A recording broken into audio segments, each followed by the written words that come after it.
heel of quantum mechanics. Something so strange, so counter to all logical views of the universe, he thought it held the key to proving the theory was incomplete. It's called entanglement.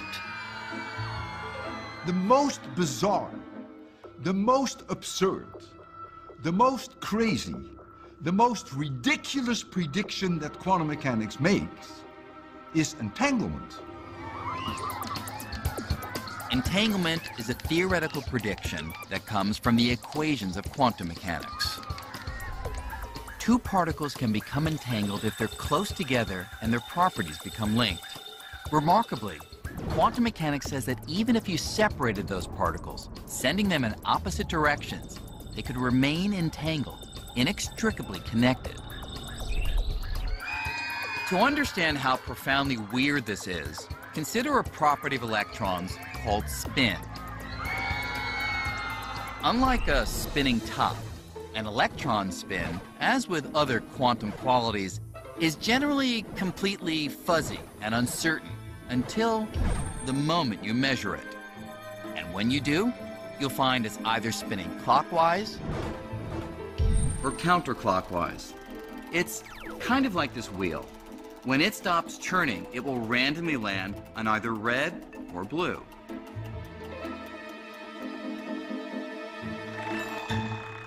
Now imagine a second wheel.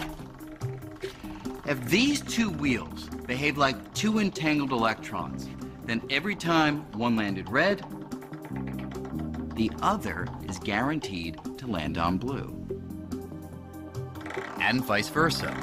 Now, since the wheels are not connected, that's suspicious enough.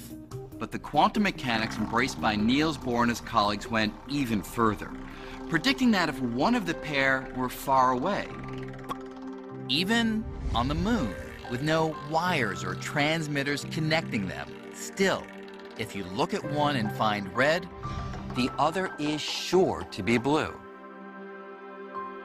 In other words, if you measured a particle here, not only would you affect it, but your measurement would also affect its entangled partner, no matter how distant. For Einstein, that kind of weird long-range connection between spinning wheels or particles was so ludicrous, he called it spooky. Spooky action at a distance. When you have one particle here and one particle there, and they are separated enough that there is no signal able to allow them to communicate, and they still seem to be talking to each other, then is a big mystery. What's surprising is that when you make a measurement of one particle, you affect the state of the other particle. You change its state. There's no forces or pulleys or, telephone wires. There's nothing connecting those things, right? How could my choice to act here have anything to do with what happens over there? So there's no way they can communicate with each other. So it is completely bizarre. Einstein just could not accept that entanglement worked this way, convincing himself that only the math was weird, not reality. He agreed that entangled particles could exist, but he thought that there was a simpler explanation for why they were linked that did not involve a mysterious long-distance connection. Instead, he insisted that entangled particles were more like a pair of gloves. Imagine someone separates the two gloves, putting each in a case. Then that person delivers one of those cases to me and sends the other case to Antarctica.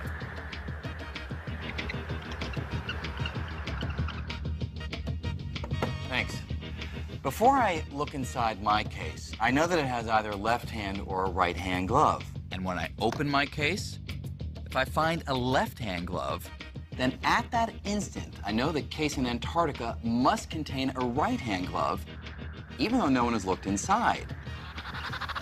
There's nothing mysterious about this. Obviously, by looking inside the case, I've not affected either glove. This case has always had a left-hand glove, and the one in Antarctica has always had a right-hand glove. That was set from the moment the gloves were separated and packed away. Now, Einstein thought that exactly the same idea applies to entangled particles. Whatever configuration the electrons are in must have been fully determined from the moment that they flew apart.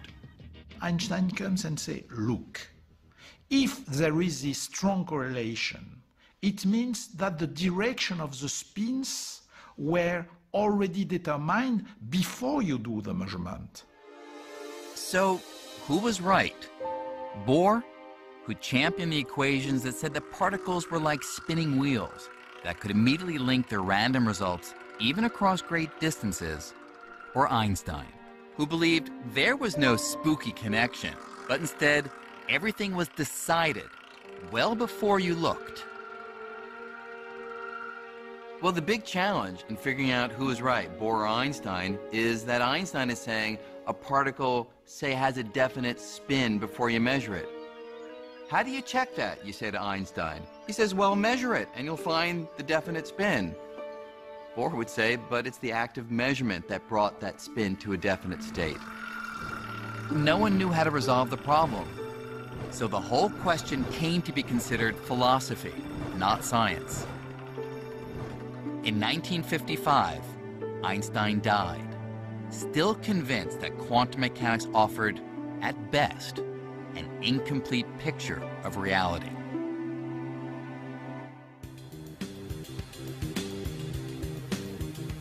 In 1967, at Columbia University, Einstein's mission to challenge quantum mechanics was taken up by an unlikely recruit. John Clauser was on the verge of earning a PhD in astrophysics. The only thing standing in his way was his grade in quantum mechanics. When I was still a graduate student, try as I might, I could not understand quantum mechanics.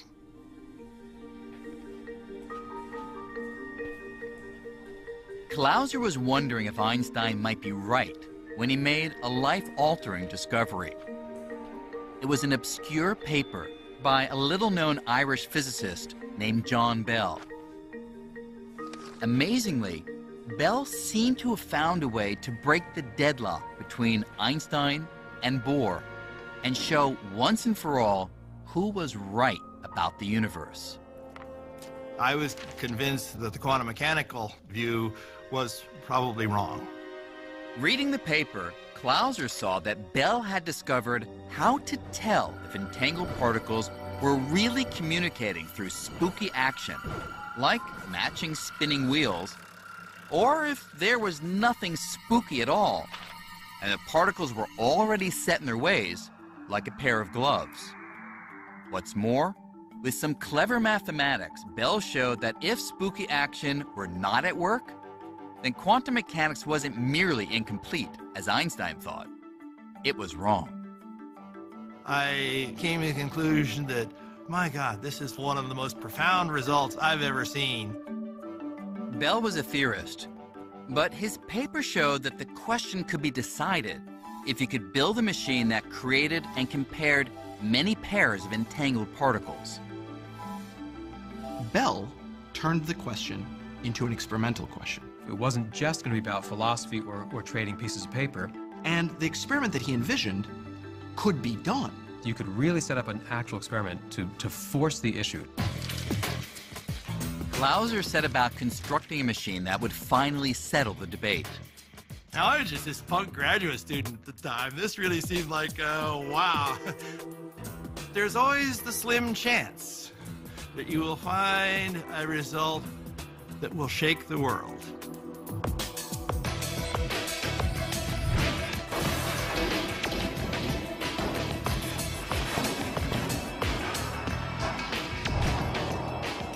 Clauser's machine could measure thousands of pairs of entangled particles and compare them in many different directions.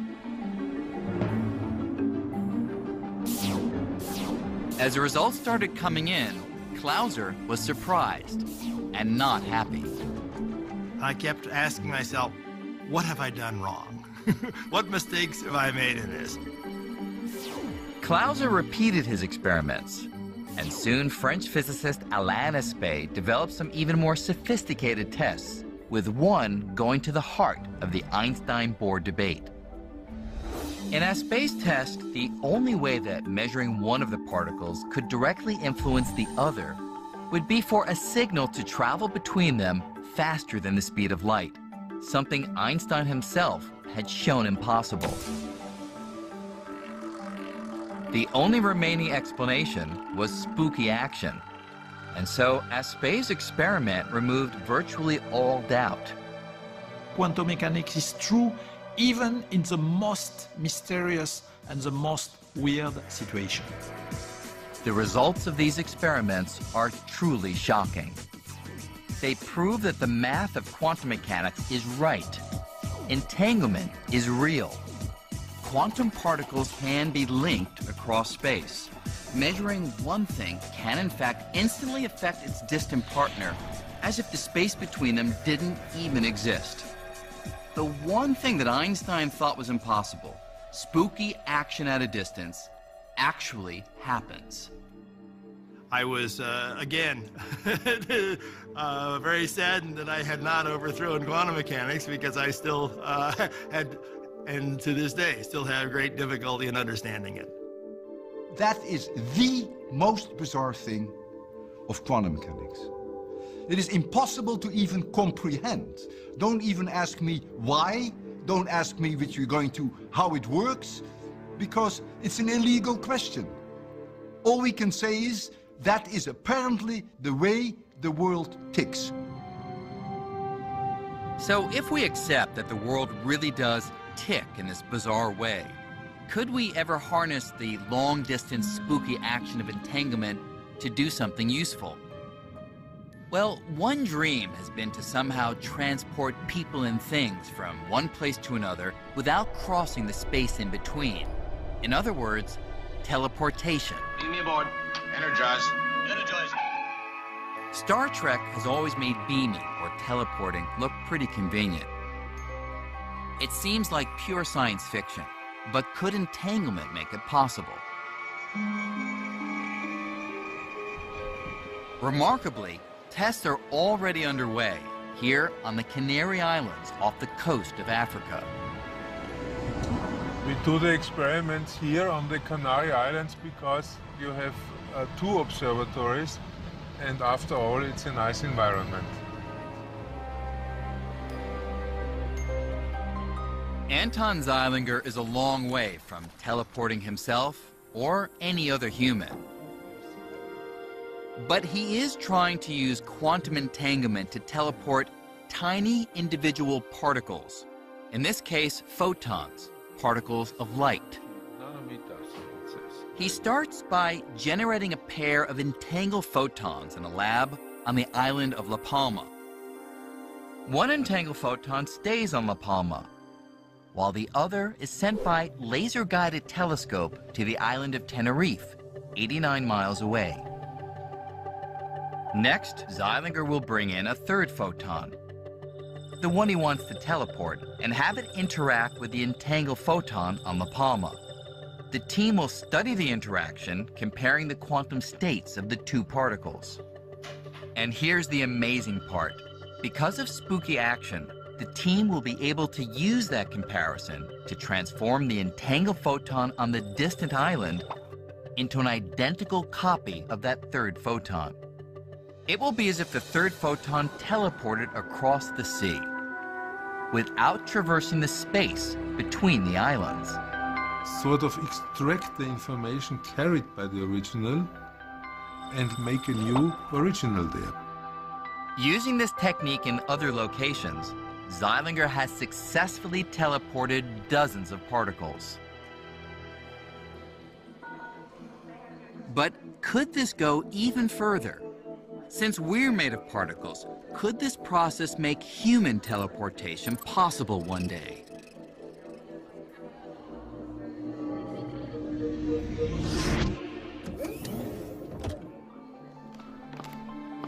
Welcome to New York City.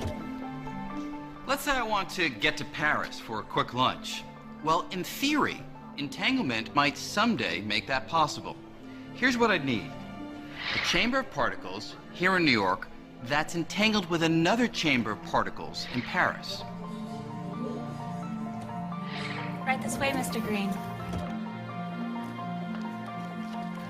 I would step into a pod that acts sort of like a scanner or a fax machine.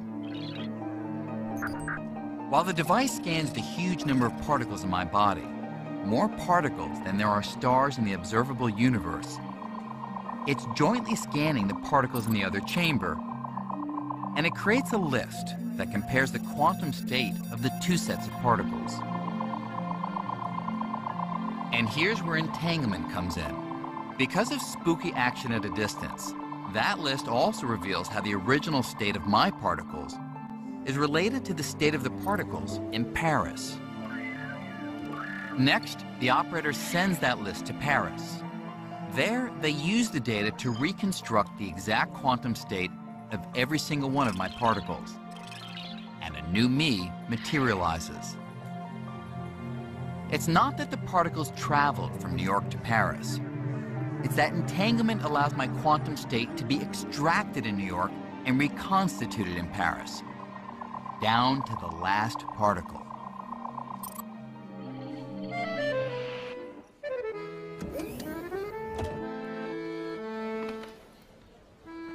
Bonjour, Monsieur Green. Hi there. So, here I am in Paris, an exact replica of myself. And I'd better be, because measuring the quantum state of all my particles in New York has destroyed the original me. It is absolutely required in the quantum teleportation protocol that the thing that is teleported is destroyed in the process. And, you know, that does make you a little anxious. I guess you would just end up being a lump of neutrons, protons, and electrons. You wouldn't look too good. Now, we are a long way from human teleportation today, but the possibility raises a question. Is the Brian Greene who arrives in Paris really me? Well, there should be no difference between the old me in New York and the new me here in Paris. And the reason is that, according to quantum mechanics, it's not the physical particles that make me me. It's the information those particles contain. And that information has been teleported exactly for all the trillions of particles that make up my body. It is a very deep philosophical question whether what arrives at the receiving station is the original or not. My position is that by original we mean something which has all the properties of the original. And if this is the case, then it is the original. I wouldn't step into that machine. Whether or not human teleportation ever becomes a reality, the fuzzy uncertainty of quantum mechanics has all sorts of other potential applications. Here at MIT, Seth Lloyd is one of many researchers trying to harness quantum mechanics in powerful new ways. Quantum mechanics is weird. That's just the way it is. So, you know, life is dealing us weird lemons. Can we make some weird lemonade from this? Lloyd's weird lemonade comes in the form of a quantum computer. These are the guts of a quantum computer. This gold and brass contraption might not look anything like your familiar laptop, but at its heart, it speaks the same language, binary code, a computer language spelled out in zeros and ones, called bits. So the smallest chunk of information is a bit. And what a computer does is simply busts up the information to the smallest chunks and then flips them really, really, really rapidly. This quantum computer speaks in bits, but unlike a conventional bit, which at any moment can be either 0 or 1, a quantum bit is much more flexible. You know, something here can be a bit. Here is 0, there is 1. That's a bit of information. So if you can have something that's here and there at the same time, then you have a quantum bit, or qubit.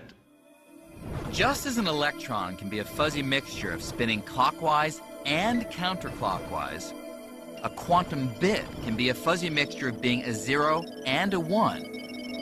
And so a qubit can multitask. Then it means you can do computations in ways that our classical brains could not have dreamed of. In theory, quantum bits could be made from anything that acts in a quantum way, like an electron or an atom. Since quantum bits are so good at multitasking, if we can figure out how to get qubits to work together to solve problems, our computing power could explode exponentially. To get a feel for why a quantum computer would be so powerful, imagine being trapped in the middle of a hedge maze.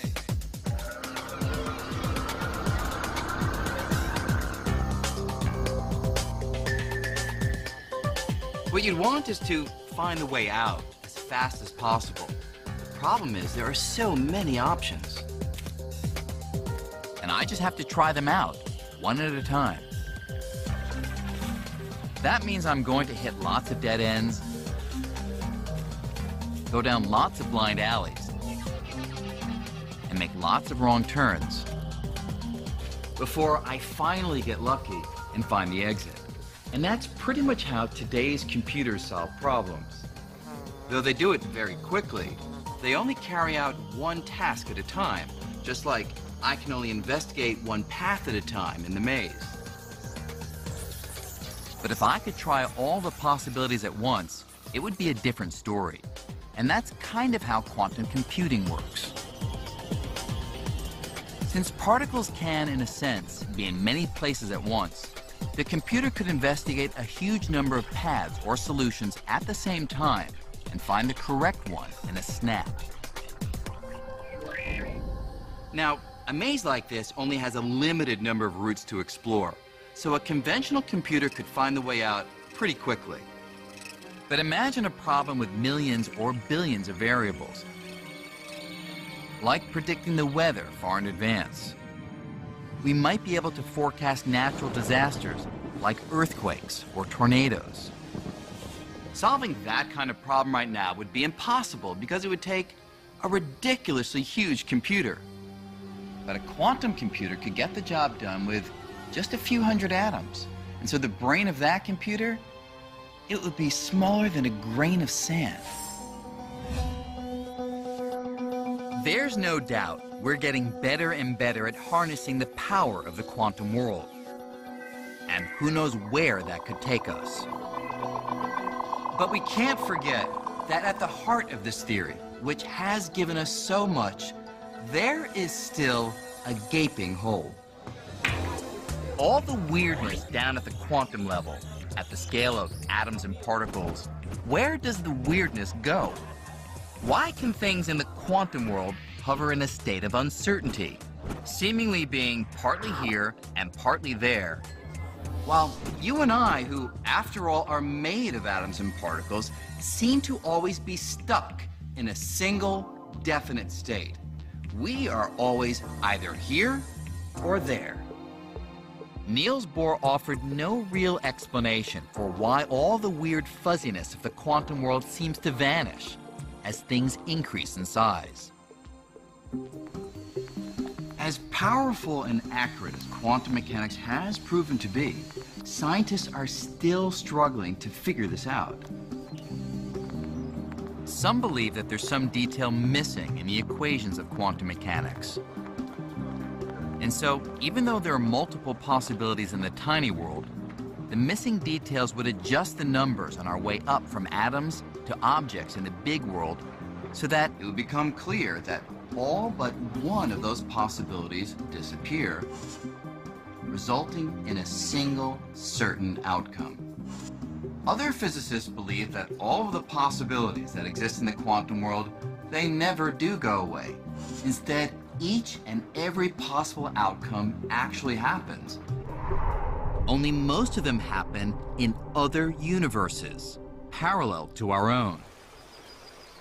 It's a mind-blowing idea, but reality could go beyond the one universe we all see and be constantly branching off, creating new, alternative worlds where every possibility gets played out. This is the frontier of quantum mechanics, and no one knows where it will lead.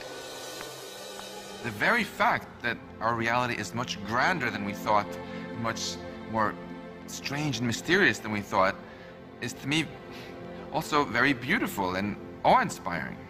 The beauty of science is that it allows you to learn things which go beyond your wildest dreams. And quantum mechanics is the epitome of that. After you learn quantum mechanics, you're never really the same again. As strange as quantum mechanics may be, what's now clear is that there's no boundary between the worlds of the tiny and the big. Instead, these laws apply everywhere, and it's just that their weird features are most apparent when things are small. And so the discovery of quantum mechanics has revealed a reality, our reality, that's both shocking and thrilling, bringing us that much closer to fully understanding the fabric of the cosmos.